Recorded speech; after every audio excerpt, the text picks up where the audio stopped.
Si es que el sistema penal protegiera a las niñas, no tendríamos en el Ecuador una estadística que solo el 2% de todas las denuncias por violación que ingresan se resuelven. El sistema penal no protege a las niñas. Hemos tenido mujeres con un aborto y tengo a 6 policías, pero tengo casos de femicidio donde no llega a ninguno o llega después de horas, ¿no? Entonces, más bien el sistema de justicia es selectivo, ¿no? Y escoge a las mujeres para criminalizarlas y desprotegerlas. El sistema penal no protege a las niñas. Esa frase es lo suficientemente ilustradora como para agregar algo más. En la primera parte de este episodio hablamos de Norma, del dictamen de Naciones Unidas y de la campaña Son niñas, no madres. Hoy seguimos con Mayra Tirira para una pregunta un poco más difícil.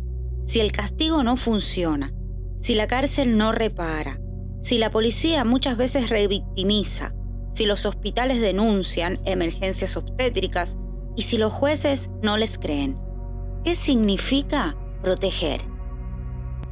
Como siempre, no minimizamos el daño. Al contrario, lo tomamos tan en serio que nos negamos a aceptar respuestas falsas y soluciones fáciles. Sabemos que las políticas basadas en la criminalización profundizan los daños, llegan tarde, mal y selectivamente, y en muchas ocasiones castigan a quienes deben cuidar.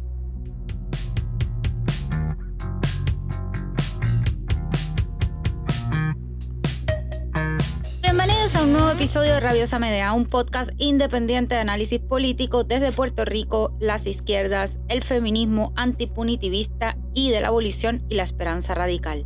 Soy Mariana Iriarte Mastronardo, activista, profesora, abogada, mamá feminista y abolicionista convencida de que podemos co-crear un mundo justo, seguro, sin fronteras ni clases, donde todos podamos florecer. Episodio 3. Niñas, no madres. Segunda parte. Seguimos la conversación con Mayra Tirira, directora ejecutiva de Surcuna. Si llegas sin escuchar la primera parte, no dejes de escucharla para el caso Norma y la decisión de la ONU. Pero esta parte también se sostiene sola. Hoy hablamos de acompañamiento, de salud, de aborto como derecho, de comunidades que se cuidan y de por qué no nos alcanza con más castigo. Advertencia. Este episodio habla de violencia sexual contra niñas, aborto, criminalización, maternidad forzada y violencia institucional. No habrá detalles gráficos, pero sí discusión directa del daño. Pausa cuando lo necesites, regresa cuando estés lista.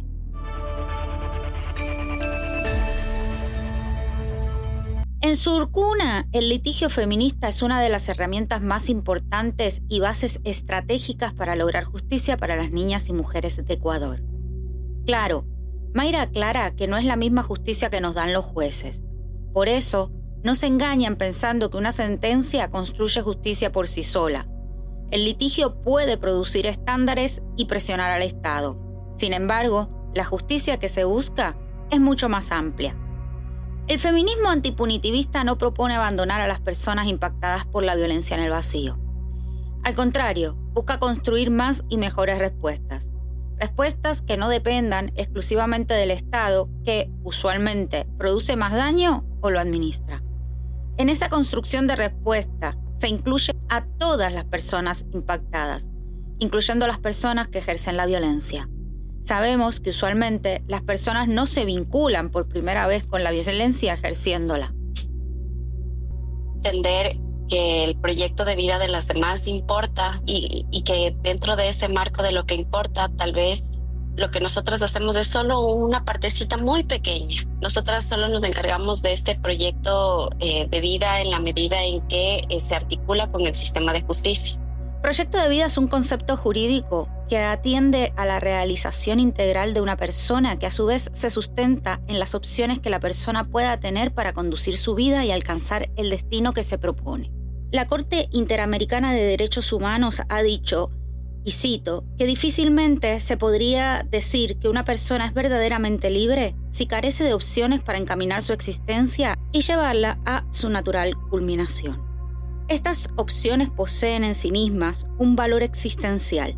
Por lo tanto, su cancelación o menoscabo implican la reducción objetiva de la libertad. Cierro cita. En ese sentido, hay que tener claro que acompañar no es salvar ni apropiarse del caso, ni decidir por la otra, ni prometer lo que no se puede cumplir.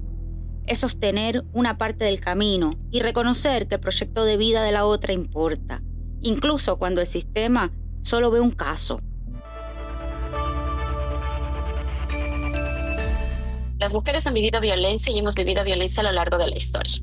En esos vivir violencia, las mujeres nos hemos acompañado, o sea por tu mamá, por tu hermana, por tu prima, por tu vecina, por tu cuñada, por tu madrina. Siempre hemos tenido a alguien que mientras tú vives violencia, quizás no es un acompañamiento legal, pero sí es un acompañamiento moral, ¿no? Donde te dicen, mira, esto deberías separarte, deberías hacer esto, ven a mi casa. O sea, siempre ha estado el acompañamiento de las mujeres. Esto es ancestral. Lo que dice Mayra es fundamental, porque el acompañamiento entre mujeres, como el aborto, es una práctica ancestral.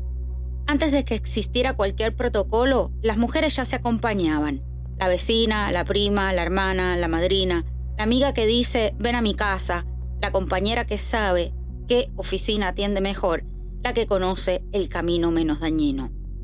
Juntas Nos Cuidamos es una red de acompañantes en primeros auxilios legales que Surcuna creó en 2021 y comenzó a dar servicios en 2022. Se enfoca en el acompañamiento en el proceso de la interposición de la denuncia en delitos de género, la salvaguarda de pruebas y la obtención de medidas de protección para las víctimas y sus familiares. No inventa el acompañamiento, lo reconoce y organiza en red, y a la vez lo dota de herramientas jurídicas mínimas. Estas redes de acompañamiento que no dependen del Estado logra que pedir ayuda no dependa de la suerte, el funcionario o funcionaria que te tocó o de la capacidad de insistir de una mujer que de por sí está atravesando un trauma. Cuando nosotras diseñamos el modelo de primeros auxilios legales, es poder encontrar el camino más fácil y menos revictimizante. Es como conocer un poco el sistema y saber dónde funciona mejor. Se trata de una política del cuidado concreta, saber dónde ir, qué pedir, cómo resguardar las pruebas si se decide denunciar, cómo identificar una red segura y quién puede acompañar sin controlar o imponer. Ante un Estado que no cuida, las redes comunitarias como Juntas Nos Cuidamos se convierten en infraestructura de vida. Sin embargo, no vale romantizarlas. Las redes necesitan herramientas, descanso, límites, recursos y cuidados. Cuidar a quienes cuidan también es parte de la política.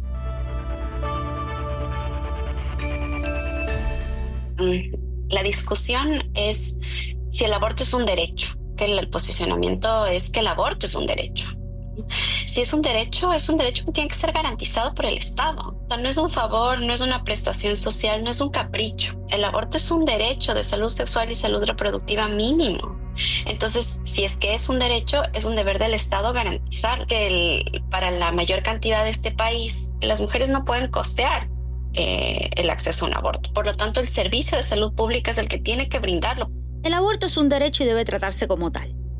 Esto es importante porque no basta con decir el aborto es un derecho, pero costéalo tú. El aborto como derecho implica que los servicios públicos de salud tienen que garantizarlo. En el caso de Norma, hablamos de niñas que han sufrido violencia sexual, pero no se limita únicamente a ellas. Porque cada barrera, cada ley que entorpece, cada retraso en la terminación de un embarazo no deseado, profundiza los daños.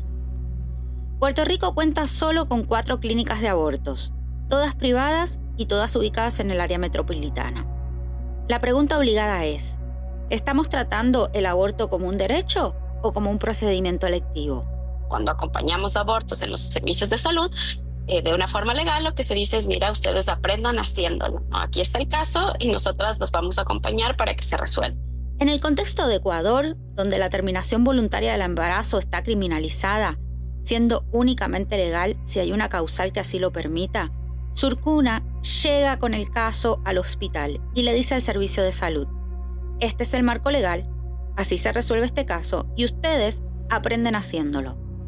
No desde un curso o un taller de educación continuada o profesional, sino desde el caso de una niña, una mujer, una cuerpa que necesita atención médica ahora y el Estado debe proveerla.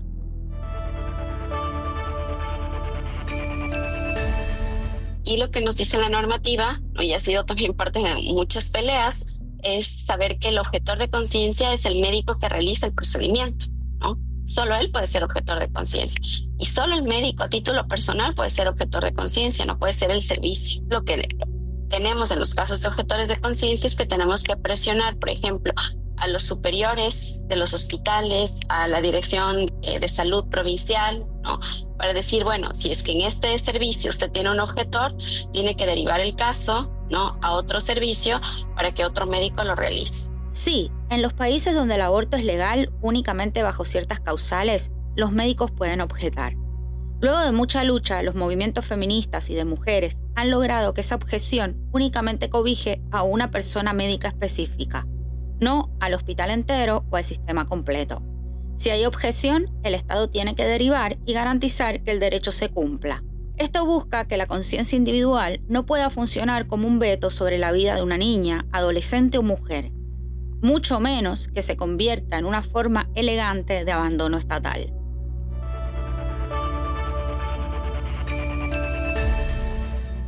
Llego al servicio de salud y en el servicio de salud me dicen, no te vamos a atender mientras tú no digas la verdad. Eso es tortura.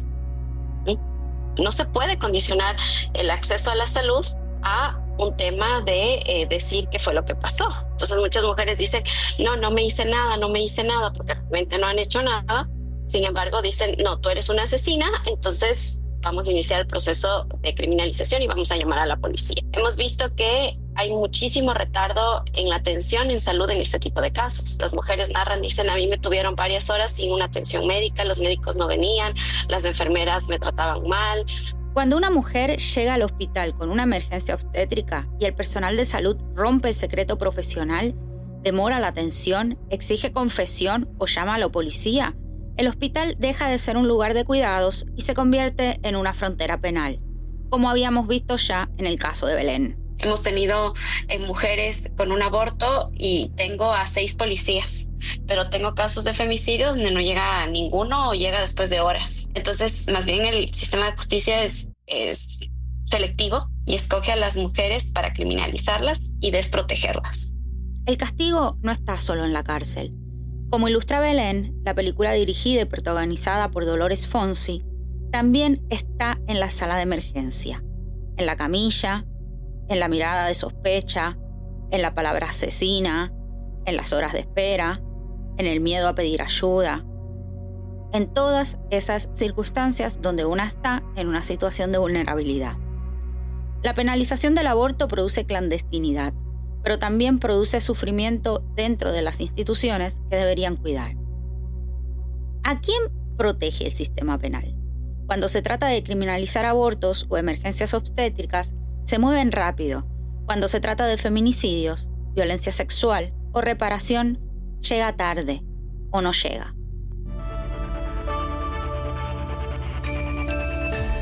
Eran cerca de 10 niñas, ¿no?, que siendo adultas cuentan sus casos. Todas pensaron que era la única. Por eso es que la campaña se llama Seremos las Últimas.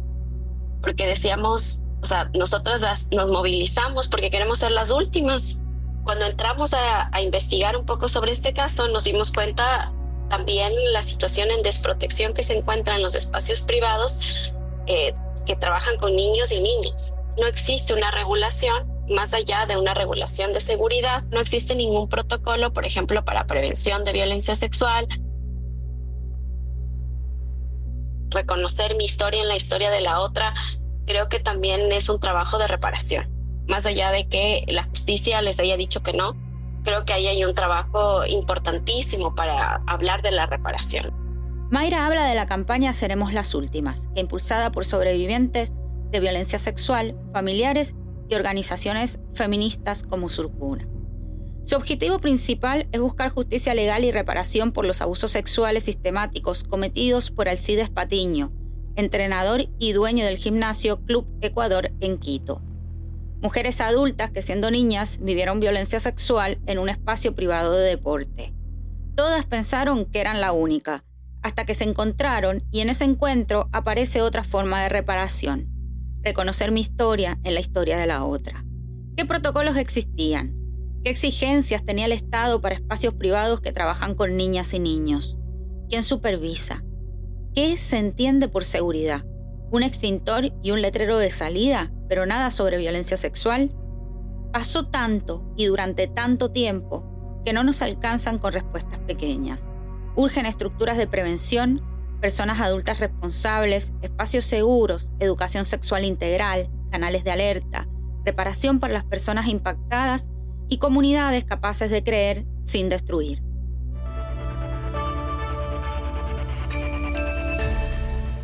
Proteger no es arrestar a alguien después.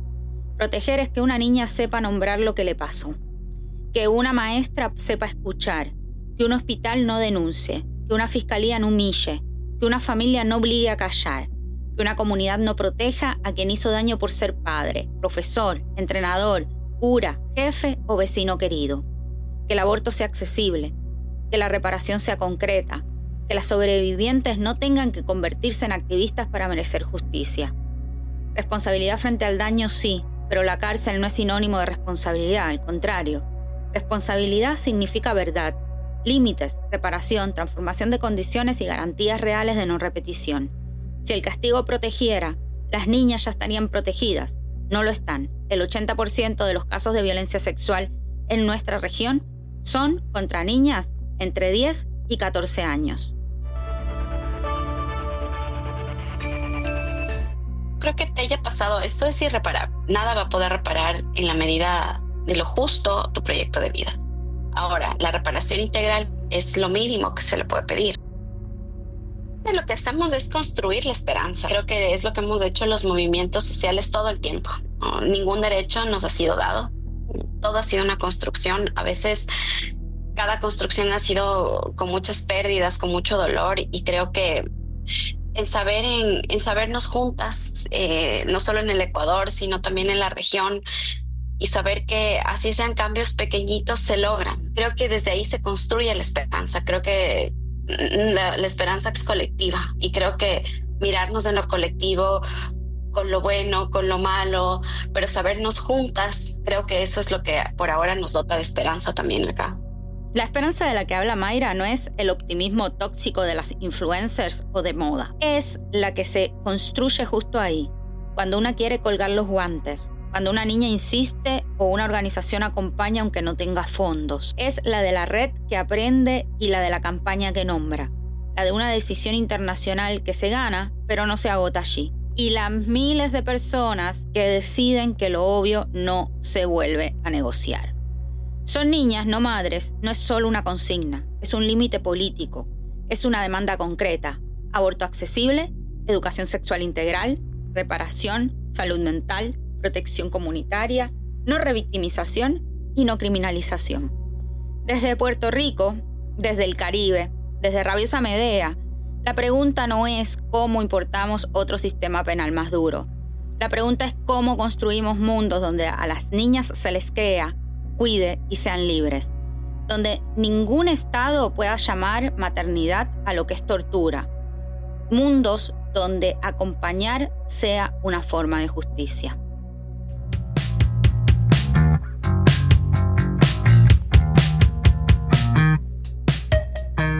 Rabiosa Medea es un podcast totalmente autogestionado y autofinanciado. Si querés contribuir a generar más episodios como este, comunícate al correo electrónico que encuentras en la descripción. Disponible en todas las plataformas de podcast.